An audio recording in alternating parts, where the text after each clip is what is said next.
Hi, everyone. Welcome to Wisdom and Wonder. I'm your host, Ann Jan, and today on the podcast, we have another episode on music, and here with me is Shikaina Jacob, who is a singer-songwriter.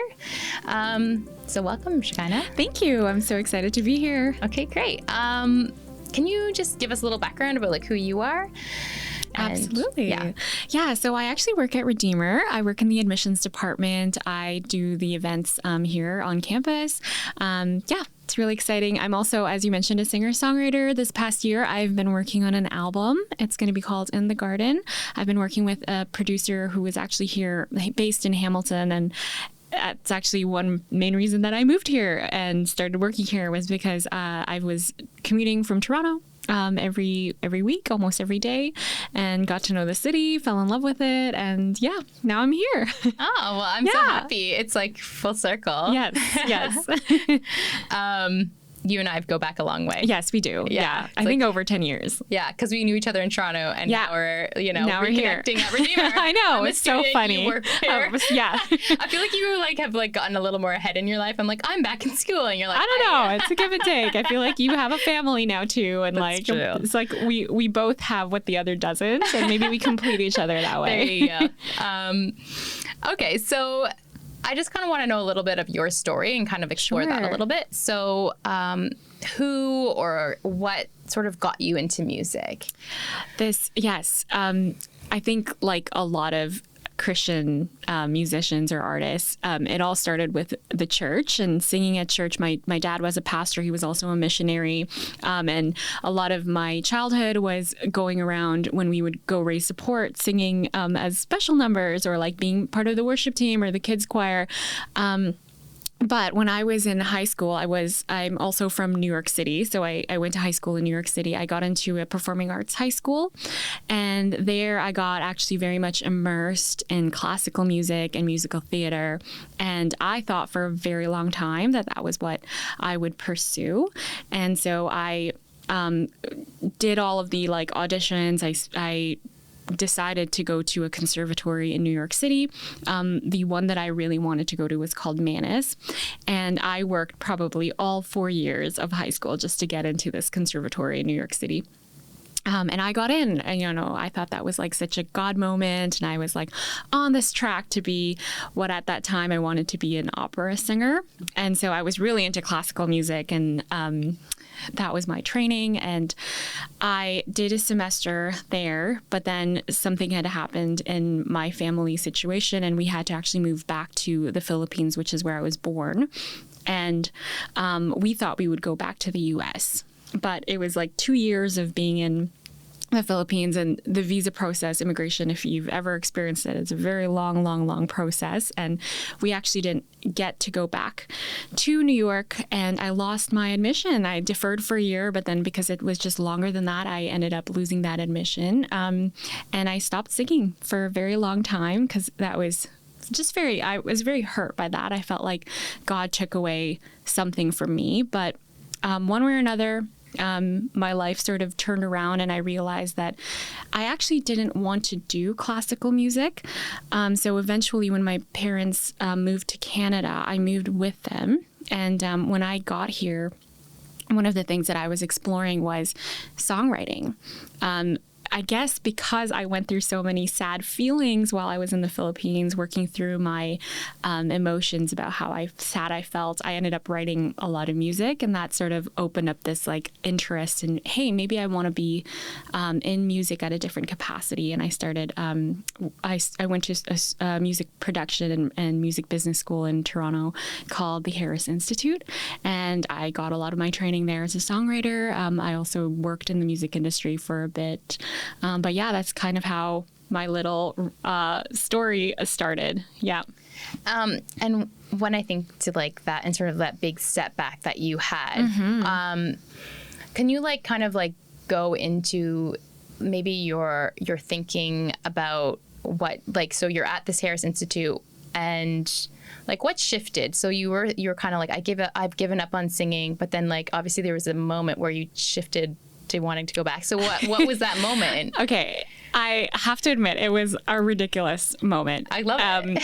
So there's this crazy boxer named Manny Pacquiao in the Philippines. If you're Filipino or if you know anything about the Philippines, he is like there is, when he has a fight, he has like zero crime rate in the country. And like he literally is currently a senator just because how much Filipinos love him. At that time, he wasn't a senator yet, but he was having a birthday party like I think it was like an hour away from the town that I had lived in. That night, I remember watching on the news being like, oh, it's great. He's having a birthday party in the next town over there. So cool. I go to bed that night. And this is after like a year of me not singing. Like I had not sung for a year just because of how bitter I was. Okay. And then I got a call at 3 a.m. in the morning, and it was like this lady from a church that I met, and she knew that I sang like a while back, but she didn't really know me. I didn't really know her. But she called me and she's like, hey, do you want to sing at Manny Pacquiao's birthday? And this is like at 3 a.m. And I'm like, hello, who is this? Again, who are you? And she explains, she's like, I'm actually his manager. And I'm like, oh, I didn't know that. And I'm like 19 at this point. So I, knock on my mom's door at 3 a.m. I'm like, Mom, can I sing at Manny Pacquiao's birthday? And she's like, yes. And then it was one of those moments where God was like, I'm going to put you in a situation where you can't say no. Cause like I wasn't about to be like, no, I don't sing anymore, Manny Pacquiao. I'm not going to sing at your birthday. Oh my gosh. So I was just, okay. So then I actually, it was just a little moment for me to be like, oh God, you didn't forget about me.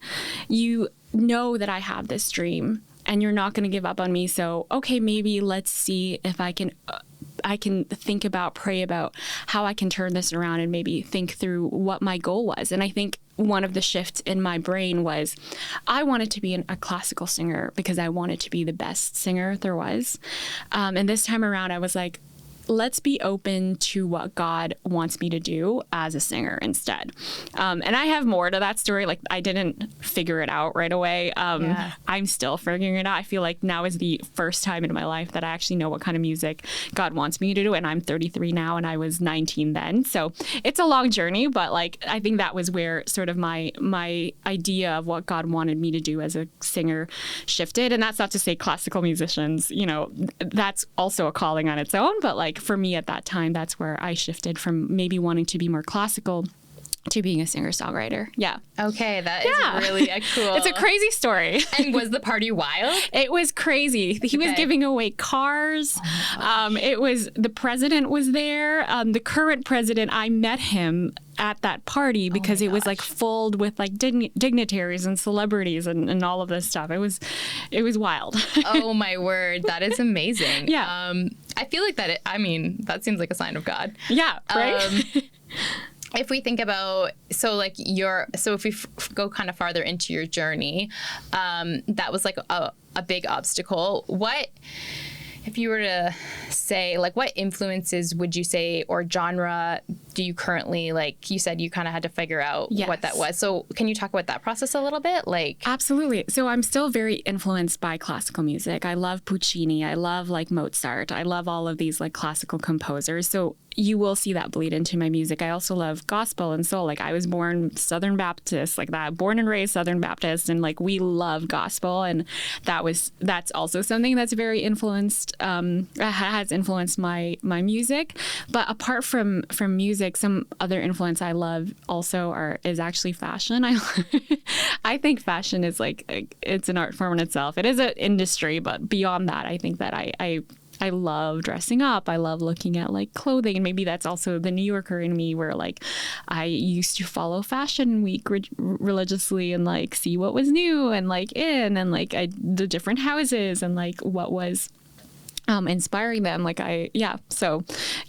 So it's interesting how like that also sort of bleeds in because I feel like it's a way of expressing yourself just as much as music is what you wear. And like music is a way to like, I even feel like as a musician, like, or as a young person growing up, the band you listened to almost was like your personality and your identity and your character. And like fashion clothing is the same way. We're like, yeah, it's like almost like inspired by who you are is expressed by what you wear on the outside. Not always, but like, yeah. It's fun to portray that.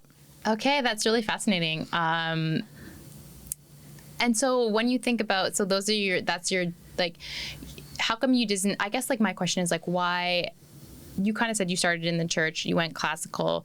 Do you still see yourself sort of writing, like how, in terms of your lyrics, and how inspirational is your faith, or like how does that like bleed into your music, would you say? Yes. So I think this is the dilemma that every artist who is a Christian has to face at some point. Like, are you going to be a Christian artist? And I mean that in the marketing sense. Or are you going to be a artist who is a Christian?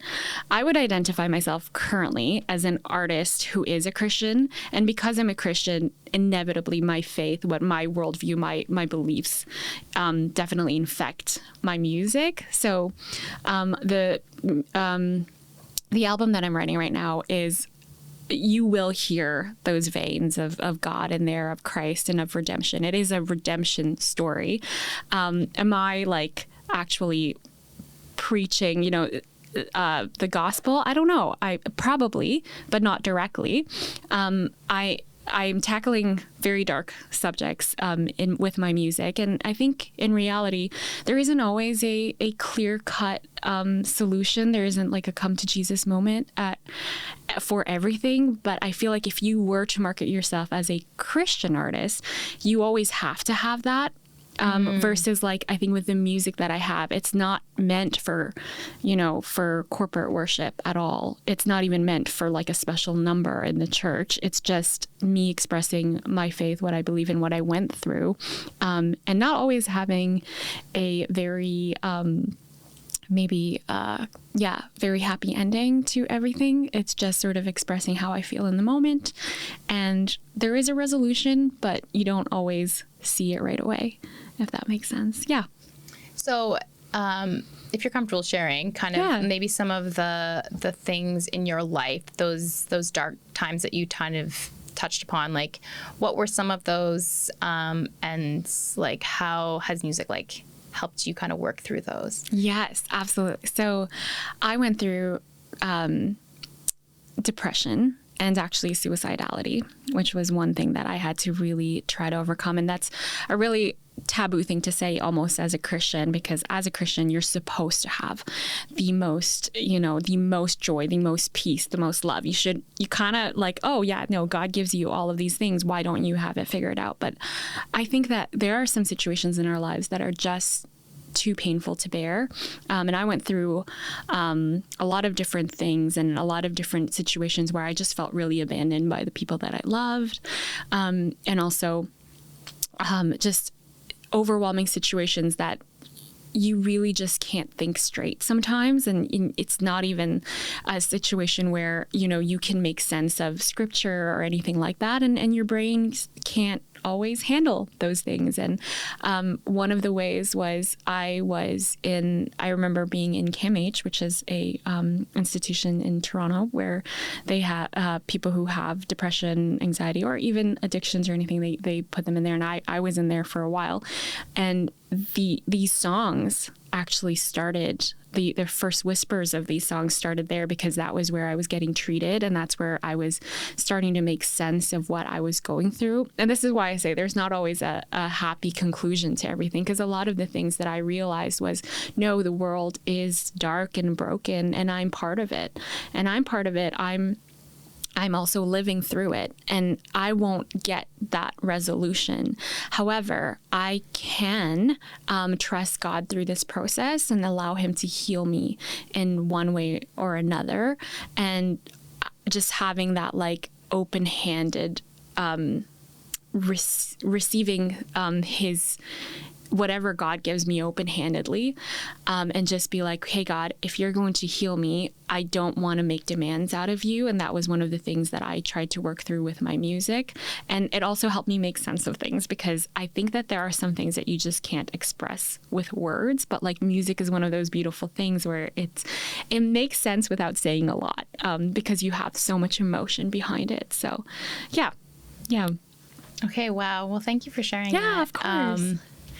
So if we come back to you, your story, this is where you're about to release an album. Mm-hmm. And so like what, you know, you have your own personal challenges and struggles, but then sort of like, what would you say are like the challenges and struggles you have in the music industry, like trying to be an artist? I have so much to say about this. I don't think you have like one episode is enough, but I was in the music industry for a while. I actually worked in a music law firm, and then I, funnily enough, was a club promoter for a while. And I think the biggest challenge with the way that the current music industry is that it is extremely predatory.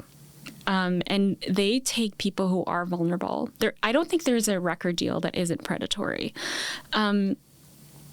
And I just feel like they take people who are desperate to be, to be seen and heard.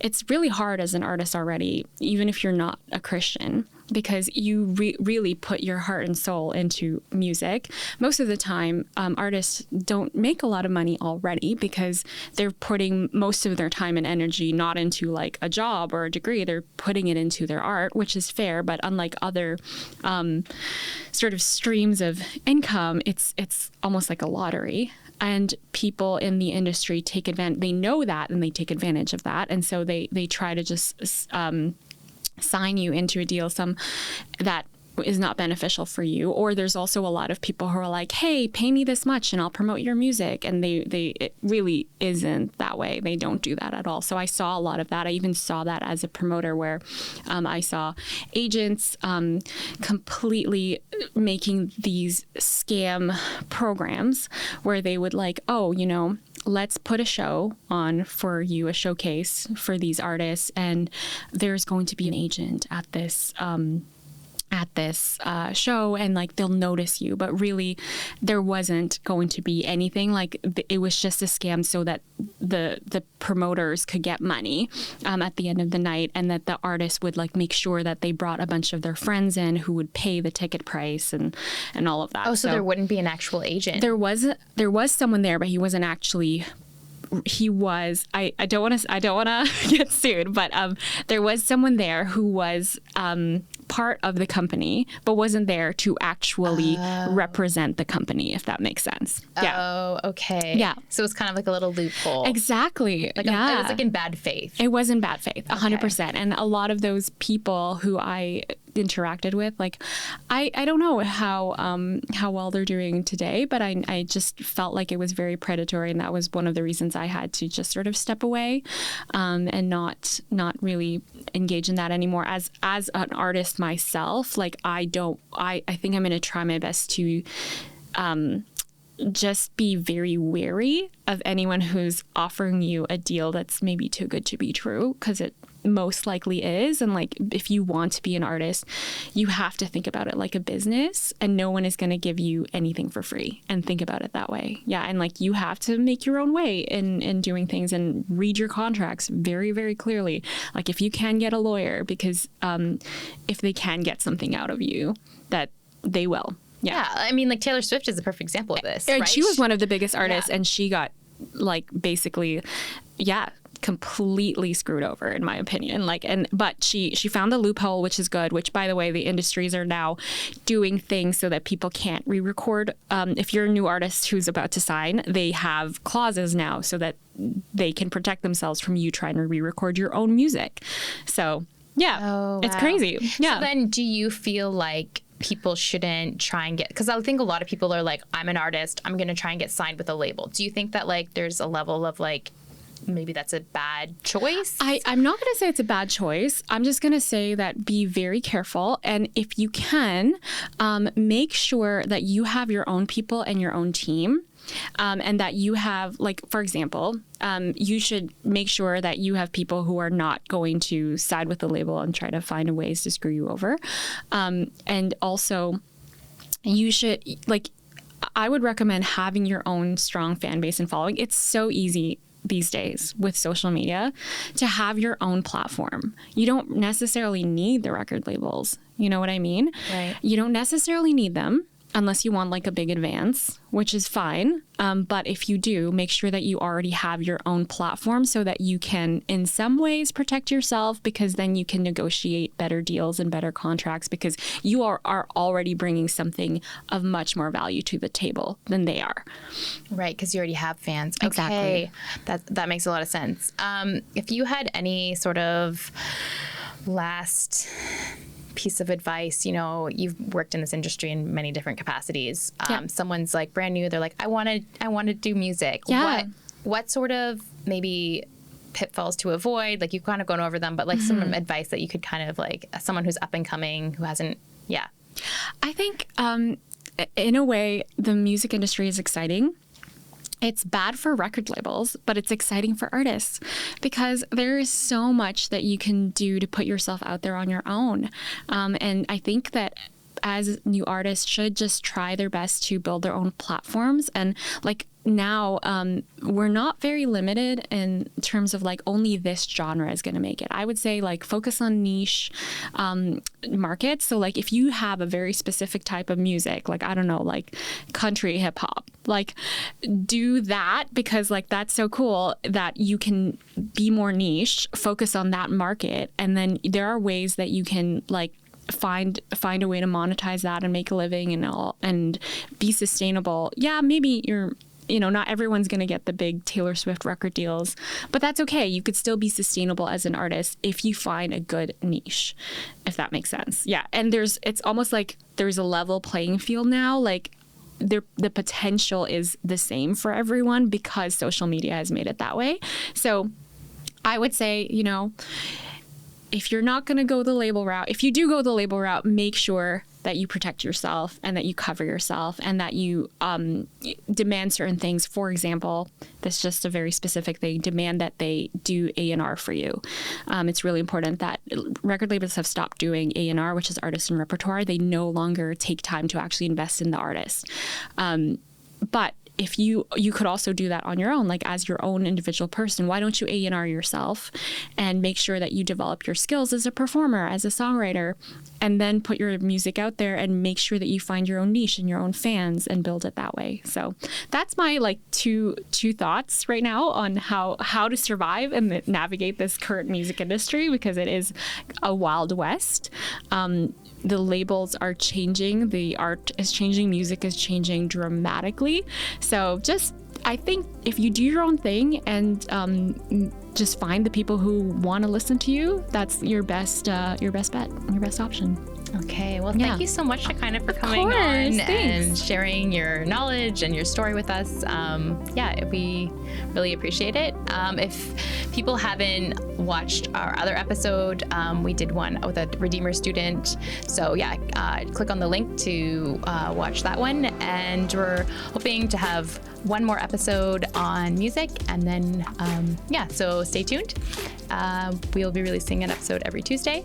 So, Thanks for being here. Thanks for having me.